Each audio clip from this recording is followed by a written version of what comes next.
l'actualité vue par un entrepreneur.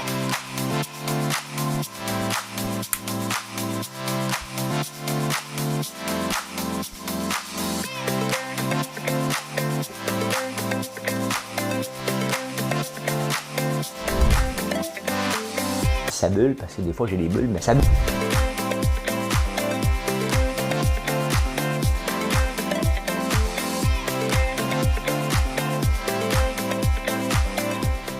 Je vais essayer de faire un spectacle.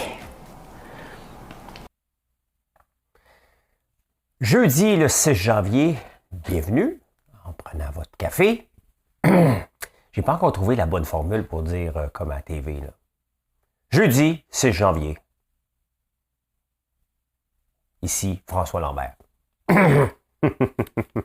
Alors, je vais vous parler de Guillaume le Métivierge. J'ai un peu peur, là, mais je prends des chances. Hein? Un petit café glacé, on va parler de ça. Hey, Chantal Maccabé, il faut parler d'elle. On n'a pas le choix, c'est une bonne nouvelle. On ne parle pas juste des mauvaises nouvelles, on parle des bonnes nouvelles. Le pape s'est pas fait des amis, lui non plus. Hein? Macron s'était pas fait des amis la veille, là, c'est autour du pape. Hein? Oh! Hey, les influenceurs, on va être obligé d'en parler. C'est influenceurs. La SPVM, j'ai oublié, j'avais une joke à faire. J'ai oublié.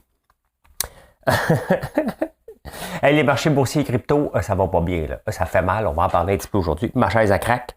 L'immobilier à Vancouver. Tabarnouche, hein? BlackBerry. Ben oui, le vieux téléphone, hein? J'ai une anecdote là-dessus à vous raconter. Et on parle des influenceurs ici. Non. En Angleterre, il y en a une vraie influenceuse.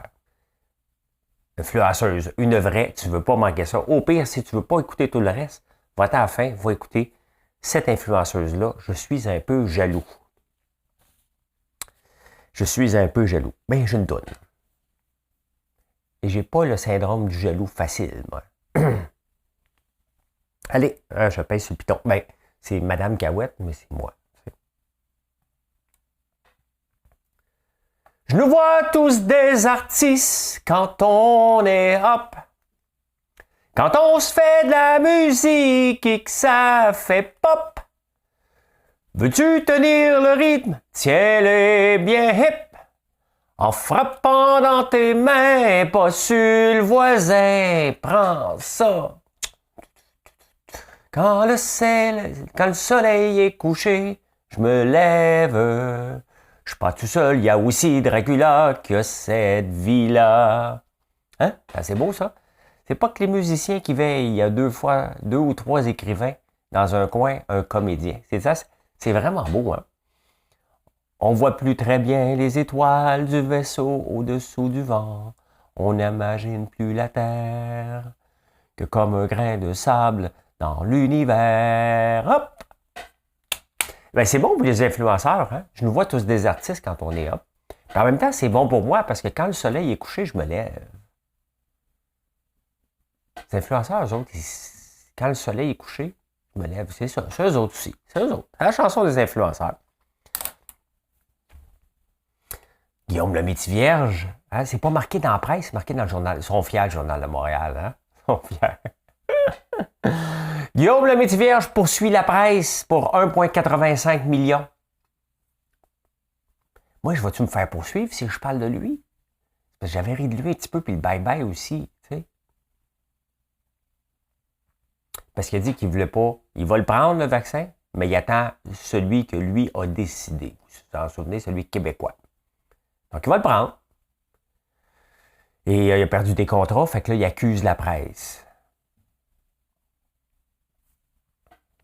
Comment... Tu sais, dans la vie, là, on est responsable de nos bonheurs et de nos malheurs.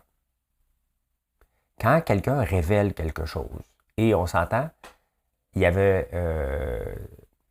des conditions, comment ça se fait que la presse l'a rapporté. Hein? Il y avait des oui-dire, mais on va voir si ça va se rendre en cours. Ici, le système de justice est fait que tout le monde parle en cours. Aux États-Unis, puis dans d'autres pays, je pense, c'est qu'il faut que tu passes devant un juge pour voir, ouais, ta cause, as-tu une cause ou t'as pas une cause? Hein?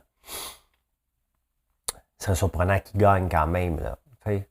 C'est très, très, très surprenant qui gagne. Tu sais, quand tu es porte-parole d'une entreprise, il faut que tu marches les fesses serrées. L'entreprise Hyundai, là, c'est pas parce qu'elle l'a lu dans la presse qu'elle a décidé de ne plus s'associer avec Guillaume Lemaitre-Vierge. C'est parce qu'elle a décidé de ne plus s'associer avec Guillaume Lemaitre-Vierge. Quand même, ça avait été rapporté par la presse. C'est le comportement de Guillaume Lemaitre-Vierge et le fait que les gens peuvent ne plus croire à Hyundai.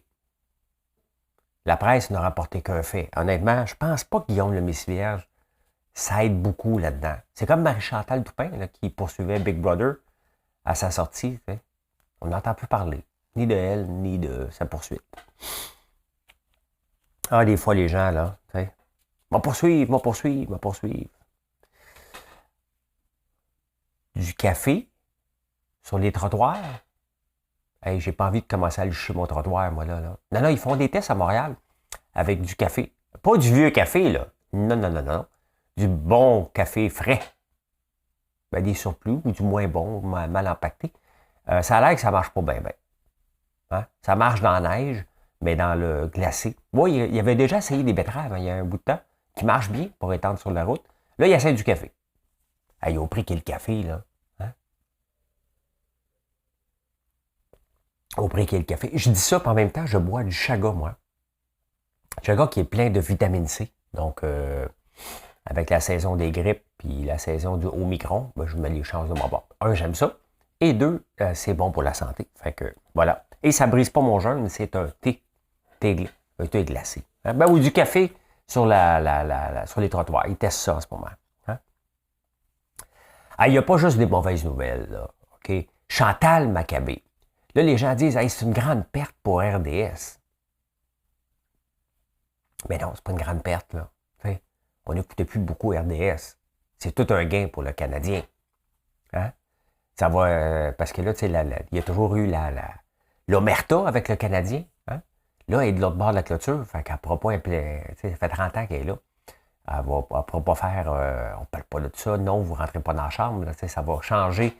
Une nouvelle ère arrive avec le Canadien. Là. Quand tu prends Chantal Maccabé, ben, ça vient avec Chantal Maccabé. Et moi, je l'ai connue, elle. Là, j'ai de la native qui parle, là. Mais je l'ai connue à Hall, Gatineau, je sais, à la Polyvalente Mont-Bleu. Elle est venue interviewer, c'est ça, hein? Mon frère, qui venait de faire une course, puis il s'en allait représenter le Canada aux Jeux panaméricains. Ça fait un bout de temps, là. Elle était jeune. J'étais jeune. On était jeunes. Et elle ne m'a pas parlé, hein. Je l'avais juste remarqué. Je ne sais pas pourquoi, là. Elle ne sait pas pourquoi que je l'avais remarqué, mais je l'avais remarqué. Ah non, c'est une belle femme, là. OK. Une très belle femme, très compétente. Et ça m'avait impressionné. C'était comme la première fois que je voyais mon frère se faire interviewer. Interviewer. Et le pape, hein? Oh, le pape, as-tu un chien? As-tu un chat? Bon, c'est la première question. As-tu un chien ou as-tu un chat? Bon, c'est réglé. As-tu des enfants? Tu sais, c'est comme un arbre décisionnel, là, comme pour la COVID. As-tu la COVID? Oui. As-tu des symptômes? Non. As-tu si? Oui. Hein? Là, tu t'en vas jusqu'à temps que tu prennes une décision. Le pape a dit que les personnes qui n'ont pas d'enfants et qui ont un animal, ce sont des gens égoïstes. Et ils devraient faire des bébés au lieu d'avoir des chiens et des chats.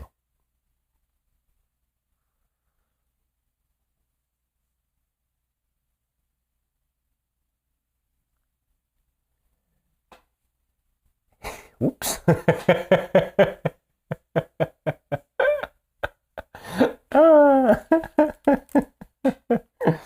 Hey, on a le goût de se garrocher à l'église après les prières. On trouve que ça fait du sens.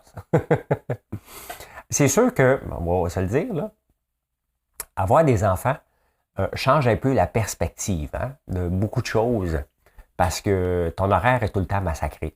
Quand tu veux faire quelque chose, peu importe l'âge, là, comme hier, mon fils, le plus vieux, il était plein de bonnes intentions, mais à 7 heures hier soir, parce qu'il ne vit pas sur le même pace que moi, alors que moi, je me prépare à aller me coucher, lui, il décide de passer à la balayeuse dans sa chambre. J'ai dit, c'est parce que je me couche. Ouais, mais moi, je fais le ménage. Oh, il était plein de bonnes intentions, il ne faut pas y enlever ça. C'est juste que le timing n'était pas parfait. Hein? Fait que le chien, son chien est avec moi dans la journée. En ce moment, il est assis, lui, puis il ne bouge pas. Il ne bouge pas. Fait qu'il ne change pas beaucoup ma vie. Hein?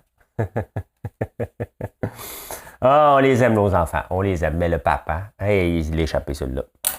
Prendre une gorgée. Un peu, là, j'ai des chiffres à la quotidienne. C'est le fun, on s'amuse. Vous n'êtes pas obligé de jouer, là. C'est juste le fun de dire un chiffre, de voir quand est-ce qu'il était. J'oublie tout le temps, moi. Aujourd'hui, c'est le 6-2-9-1. La dernière fois qu'il a été tiré, c'est le 10 novembre 2018. J'ai hâte d'en trouver un qui va être là. Tu le prends, il a été tiré la veille. T'sais? Comme quoi j'ai manqué mon coup d'une journée. T'sais? Le 2018, ça fait 3 ans et demi de ça. Hey, je pense que j'ai le droit, j'ai 54 ans. Je pense qu'à partir d'aujourd'hui, je peux prendre mon rendez-vous sur Clic Santé pour ma 3e dose. Ce que je vais faire, bien entendu. Ah ben, les influenceurs. On aime ça les appeler les influenceurs. Hein? Honnêtement, hier, j'ai pas été aussi productif que d'habitude parce que c'était divertissant lire Yves Poirier qui attend la journée de voir s'il y a un vol qui va arriver avec des influenceurs. Comme à CNN. C'est pathétique un peu là, qu'on envoie des journalistes les accueillir. Là. Eux autres sont contents. Là. Les influenceurs, ils se pensent des vedettes tout à coup. Hein, mais c'était divertissant. C'est comme une télé-réalité, puis on a besoin de ça. On aime ça, les télé-réalités. On les écoute dans les télé-réalités. Une chance qu'il n'avait pas un Big Brother. Hein? Big Brothers. Je pense pas que Kevin était là. J'ai beau fouiller, là, je pense pas qu'il est là. Je pense qu'il est à Montréal. Mais tu sais, on les appelle les influenceurs. Le premier ministre les a appelés d'Ostrogoth. On les a appelés de sans dessin. Là, on essaie de défendre. Je pense qu'il y en a 2 là-dedans qui vont être des pilotes, qui étudient pour être pilotes. Il y en a une au moins. Et là, on veut l'excuser. Sincèrement, là, vous allez me trouver sévère encore une fois. Mais si tu veux être pilote, puis t'es pogné là-dedans, OK? Tu veux être une leader. Merci. Est-ce que c'est mon ami de nuit qui commande? Je ne pense pas que c'est mon ami de nuit. Ah, c'est un autre ami de nuit. Tu te lèves, tu lâches un « Hey, c'est assez ». Non, mais c'est ça. Si tu veux être une leader, si tu veux être une pilote d'avion, est-ce que tu vas aller me trouver sévère? Mais sincèrement, si tu veux être pilote d'avion, tu vois que le bordel est pogné dans un avion, tu sais très bien que ça ne respecte pas les règles. Là. Tu ne veux pas être pogné là-dedans. Là. Tu te dis ceci, tu ne peux pas te pousser, tu es dans l'avion. Mais sincèrement, tu montres que tu es un leader. Au pire, tu as un téléphone. Tu te filmes en train de crier après les autres de se calmer. Après ça, elle sort dans les réseaux sociaux. Moi, j'étais pas là, j'étais assis, je dormais. Et qui c'est qui peut dormir dans un vol-là? Sincèrement, il ne faut pas nous prendre pour des valises. Là. Hein? Est-ce qu'on tape trop dessus? Ben, c'est divertissant. Hein, ils ont couru après, puis on n'a rien d'autre à faire en ce moment. T'sais. On attend les prochaines consignes. Et là, on envoie des gens qui ont respecté à peu près rien des consignes. Écoute, suivre le compte Instagram d'OD Scoop, plus Yves Poirier, plus mon ami Virginie Lally sur Twitter, c'est du divertissement à tabarnouche. Mais là, on en apprend un petit peu plus là, sur Jeff Awad, là, ou je ne sais plus comment il s'appelle. Le gars a fourré l'AMF, n'a pas respecté les règles de l'AMF. En 2015, il a été blâmé. Il y avait un autre nom. En 2017, il a demandé de changer de nom. Et quand tu demandes de changer de nom, il est peut-être un gars brillant, là. Hein? Parce qu'on le décrit comme quoi qu'il y a 17 millions de propriétés. C'est un génie de la musique à 12 ans, un génie de la techno. Peut-être, mais utilise ton génie à faire des choses qui ont du bon sens. Il n'y a rien de mal à organiser un party, c'est pas ça. Là. Hein? C'est ce qui se passe après, puis la façon. Changer de nom après t'avoir fait prendre par l'AMF. Et vous voyez pourquoi, OK? Je ne donne pas de conseils d'investissement. C'est ça, et c'est parfait, l'AMF. C'est pour éviter que des fraudeurs potentiels essayent de vous voler votre argent ou fassent miroiter des rendements qui n'ont pas de bon sens. C'est pour ça qu'arrêtez de me demander des conseils en privé. Je vous en donne pas, puis vous me trouvez bête à la fin. On n'a pas le droit. Je fais le show du matin sur les finances, mais je vous montre ce que je fais et je vous avertis 100 fois que je perds plus d'argent en ce moment que j'en gagne. Et c'est pour ça que je mets des 20$ puis des 30$. Là. OK? Mais quand même, les influenceurs. Blâmer de l'AMF, changement de nom. Tu sais, quand on fait une télé, là, de la télé, on ne devient pas une vedette. On devient une vedette par nos agissements, parce qu'on apporte à la société, par le divertissement qu'on peut donner. Hein? Là, c'est une télé-réalité de mauvais goût qu'on voit en ce moment. Ils sont allés foutre le bordel à Touloum aussi. Allez suivre le compte OD, c'est épouvantable, cette gang-là. Vous allez me dire c'est une minorité. Mais il y a une des influenceuses, elle avait la COVID. Elle marque ses réseaux sociaux, j'ai la COVID. Elle se ramasse dans l'avion.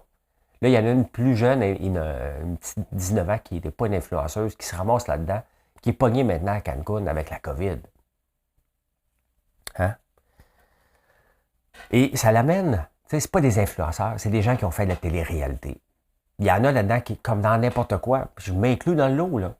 J'ai fait un souper presque parfait pour m'amuser. Je ne le savais pas, moi, que j'étais pour devenir connu puis vous devenir un personnage. Okay? Je ne suis pas un personnage, mais pour vous, à l'occasion, j'en suis un. Mais j'étais moi-même. J'étais juste différent de ce que vous aviez vu avant. Mais je ne me suis jamais déclaré une vedette, là. Jamais, puis pas encore aujourd'hui. Et les influenceurs qui essayent de penser, on va aller dans une télé-réalité, puis après ça, on va vendre des cossins pour les autres compagnies. Ça ne marche pas. Les compagnies qui font ça, là, ça ne marche pas. Pourquoi vous pensez que j'en prends jamais d'influenceurs? OK? Un placement de produit à l'occasion, un produit donné à quelqu'un de connu qui va décider d'en parler, oui, parfait. Hein? C'est un épée dans l'eau, comme là, je veux donner du beurre à Tara Banks, du beurre d'érable. Ça ne veut pas dire qu'elle va faire de quoi. Je m'attends à rien. Ça fait de quoi? Peut-être que ça ne donnera rien non plus. Là.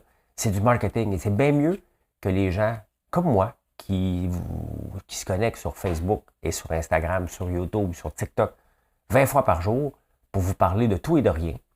Et à un moment donné, je vous parle d'un produit quelconque, mais c'est pas dans l'optique de le vendre tout de suite, c'est de vous informer, puis on verra par la suite. Mais les influenceurs, ça ne marche pas. Et on le voit en ce moment que ça marche, ça va marcher encore moins. Il y a un des influenceurs, lui, qui avait de la classe, beaucoup, on le voit sur les réseaux sociaux, hein. Il a ressorti le mot tapette. Je pensais que ça n'existait même plus, ce mot-là. Il l'appelait « Hey, le gros ». « Hey, le gros ». Tout ce qui est cliché, hein, du gros bras, pas de tête, c'est exactement ce que ce gars-là a fait en une phrase. « Hey, le gros, va te filmer, maudite tapette ». Cette phrase-là est tout mauvais et tout ce qu'on veut rire des gros bras, parce que des gros bras, tu peux avoir une tête aussi. Hein? Ça aurait été quoi son implication au gars de dire, écoutez, ouais, ça a dérapé, on doit s'excuser, puis je vais prendre mes responsabilités. C'est ça, quelqu'un qui est capable de faire face à la musique. Pas de dire à un journaliste, hey, le gros, maudit tapette, puis il veut lui donner un coup de pied. Là. T'sais? Tu t'es pas aidé, t'aides pas ta cause, t'aides pas ta gang. T'sais? Du divertissant. On va regarder ça encore aujourd'hui. Il va y avoir d'autres rebondissements. Hey, je voulais venir puis taper. J'ai-tu du tape ici? J'ai pas de tape. Je voulais taper une caméra comme ça. Qu'est-ce que vous penseriez si je me présente avec une caméra comme ça? Un peu, là, je l'allume. Là, je m'en viens. Hein, mettons, pour m'assurer que c'est bien vu, là. Oups. Voilà. Hein? Ben, c'est parce qu'on est cassé à Montréal. On n'a plus d'argent pour acheter des caméras corporelles. Fait qu'on pense utiliser le téléphone iPhone. Ouais, l'iPhone du policier, il va filmer tout en parlant, donc il va se taper le téléphone. Vous riez, hein? Mais c'est vraiment ce qui était indiqué dans les journaux. Bon, je sais pas comment il va le taper. Il peut pas tenir son téléphone puis filmer en même temps, là. T'sais? Donc, il va savoir... oui, on va utiliser le téléphone. Pourquoi? Parce qu'on n'a plus de budget.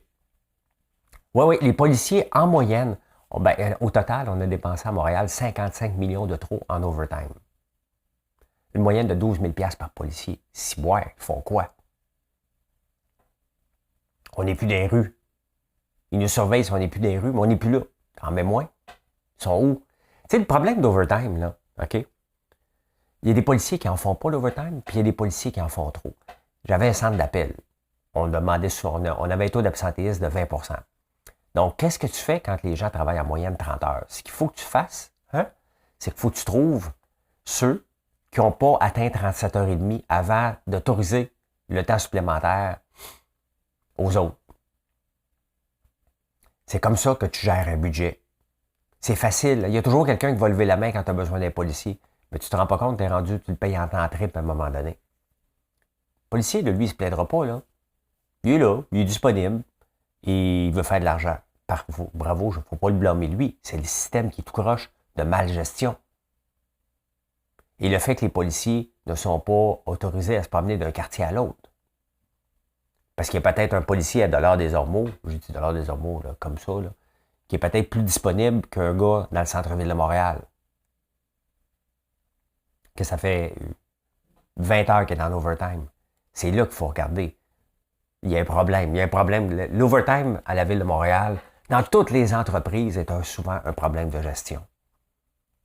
Un problème d'organisation et un problème de dire qui paye, qui fait de l'overtime, qui en fait pas. Est-ce qu'on peut mieux utiliser les ressources? Quand on voit ça, qu'une moyenne de 12 000 $ par policier, c'est sûr, on le sait tout le temps, il y en a qui font du 200-300 000 par année. Là. Ça sort une fois de temps en temps. Il y en a un ou deux, mais ça fait le front page pareil. Hein? Fait que moi, on va utiliser le téléphone, comme ça. Un bon téléphone tapé avec un duct tape, là. J'aurais aimé ça. Mon but, c'était d'arriver avec un duct tape. J'ai oublié. Les marchés boursiers et crypto, toute une volée hier. Mais toute une volée. Est-ce que c'est terminé aujourd'hui? On va regarder qu'est-ce qui se passe en ce moment. Je n'en parle pas tous les jours, mais quand ça fait les manchettes comme ça, puis je vais vous expliquer pourquoi. Ça c'est la crypto. Regardez, le Bitcoin qui est encore en baisse aujourd'hui. Hein? Ça, c'est hier que ça a planté solide. Il y a un petit peu de vert, mais pas beaucoup. Hein? C'est pas mal du rouge. Et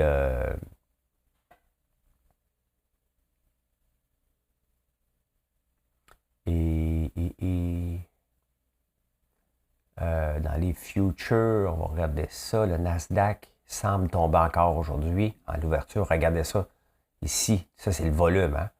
À partir ça, c'était hier, 9h30. Donc, à partir, regardez ici, ça a tombé à 2h30, à peu près 2 heures. Et pourquoi que les marchés tombent comme ça?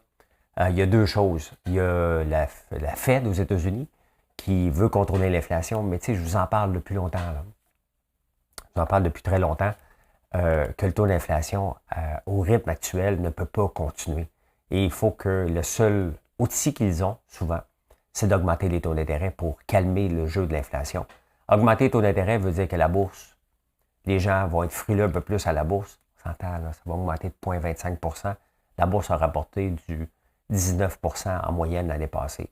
Il n'y a pas de quoi paniquer, mais ça fait toujours paniquer les marchés. En même temps que la Fed dit ça, le Kazakhstan est aux prises avec des émeutes. Hein? Quand on pense qu'on est une économie mondiale, on le voit. Qu'est-ce qui se passe au Kazakhstan? Le pétrole a augmenté de 2 fois et les gens sont sortis dans la rue pour dire au gouvernement de calmer le jeu, de ne pas augmenter le pétrole comme ça. Et la marde a pogné. Le gouvernement répond en coupant l'Internet. Oups! Le Bitcoin est miné à 18 %. 18 % du Bitcoin mondial est miné au Kazakhstan parce que ça coûte pas cher l'électricité. Ils en ont fait une économie. Mais là, le gouvernement a coupé l'Internet, donc il a coupé le minage du Bitcoin et c'est exactement ce qui s'est passé ici.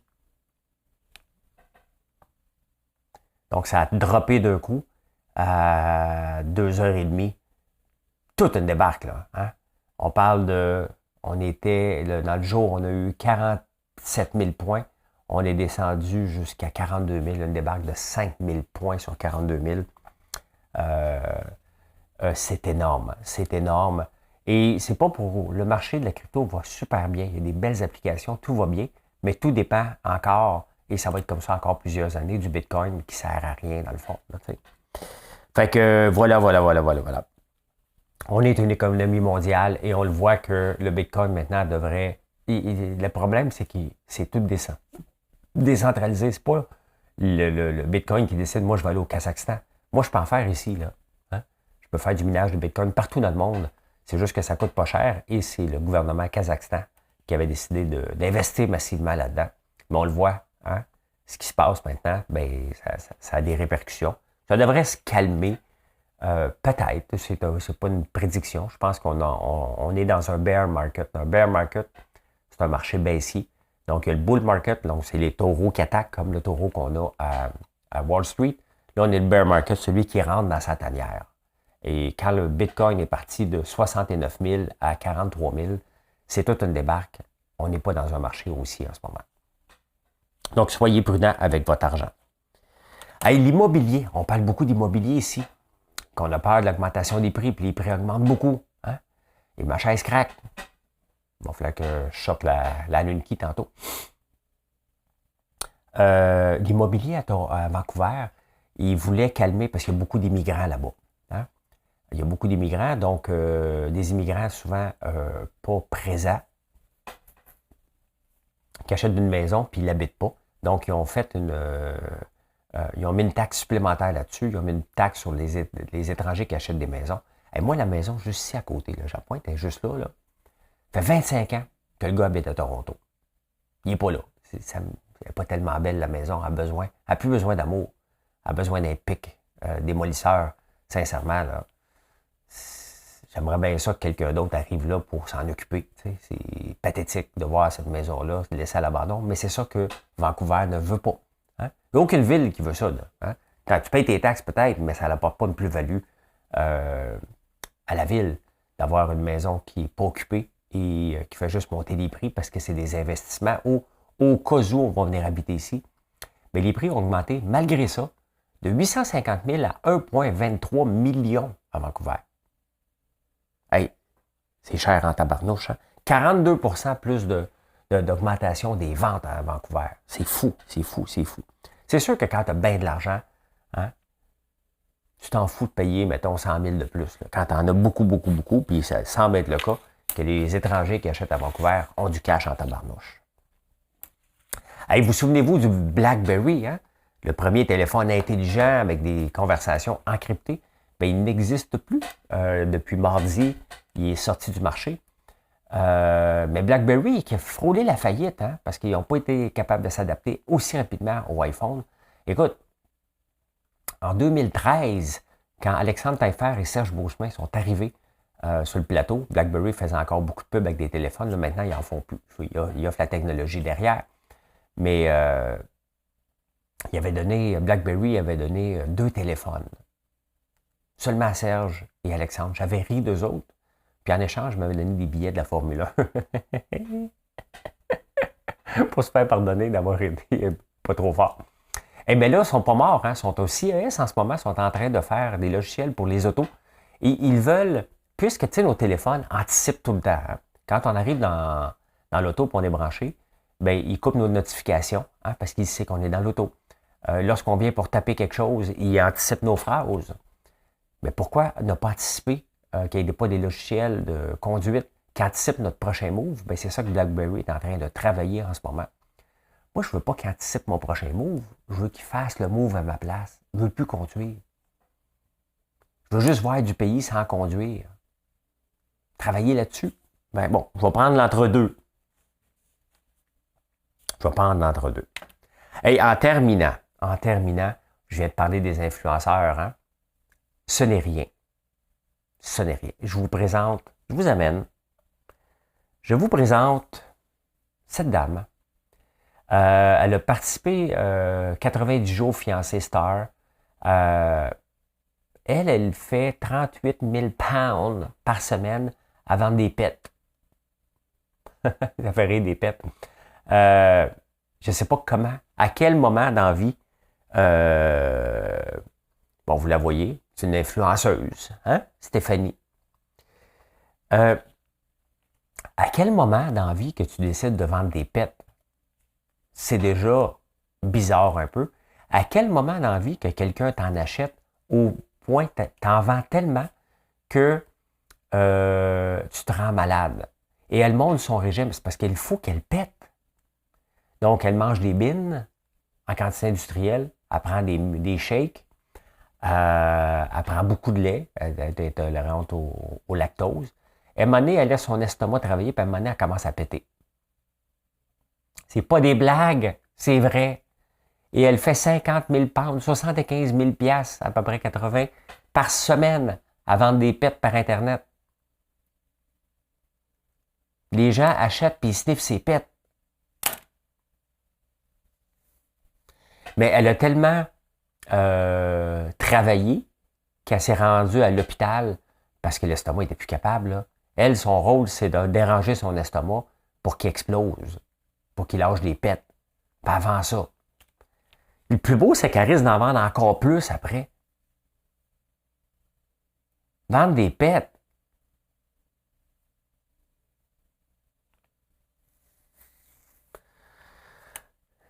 C'est là qu'est notre société. Honnêtement, il ne faut pas la blâmer. Moi, je veux dire, si vous voulez que je déchire mon chandail puis que je vous le vende, je ne le ferai pas, mais un influenceur le ferait. Non, mais des morceaux de chandail que François a portés, mais qu'il n'a pas lavé pendant 6 mois. Je pourrais-tu vendre ça? Des dessous de bras. Ouais, je vais vendre mes dessous de bras, mais j'ai pas d'odeur. Et le Prince Andrew, lui, il dit qu'il n'y a pas de sueur. Moi, je sue, mais je sens pas. J'ai pas d'odeur.